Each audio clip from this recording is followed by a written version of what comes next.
Today, let's talk about hernias. What are hernias?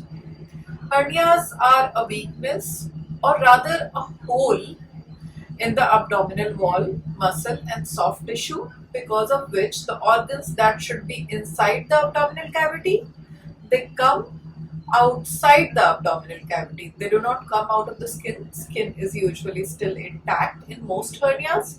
However, they can come in a layer between the muscles and the skin. Why does it happen?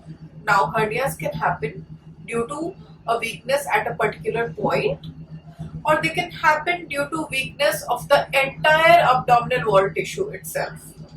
For example, there are certain points of weakness in the abdominal wall, like your navel. Your navel is a weak point in the abdominal wall. That is why umbilical hernia or hernia at the navel is very common. Same goes for groin, both in men and women. Sometimes, because of lack of exercise, sedentary lifestyle, obesity, and due to pregnancy and childbirth, the abdominal wall musculature becomes stretched and weak.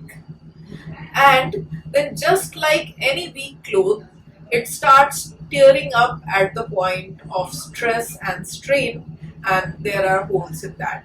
Why are we talking about hernia being a defect at a particular point or the weakness of the entire abdominal wall, you ask?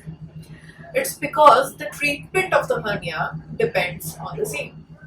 If there is weakness at a small hole, just a particular point, for example, at the navel, or at a point where a surgery has happened, the surgery is usually simpler and requires a smaller mesh. However, if the hernia occurs in an abdominal wall that is weak, the tissue are prone to tearing, then just repairing the hernia by itself may not work. We may need to work to strengthen the abdominal wall as well. A bigger mesh may be needed so it can take the strain and reinforce the weak abdominal wall. How do you know if you have hernia due to weak abdominal wall or just due to weakness at certain points? You probably need to see a surgeon to figure that out, and they will be able to decide the best course of the treatment for you. Thank you very much.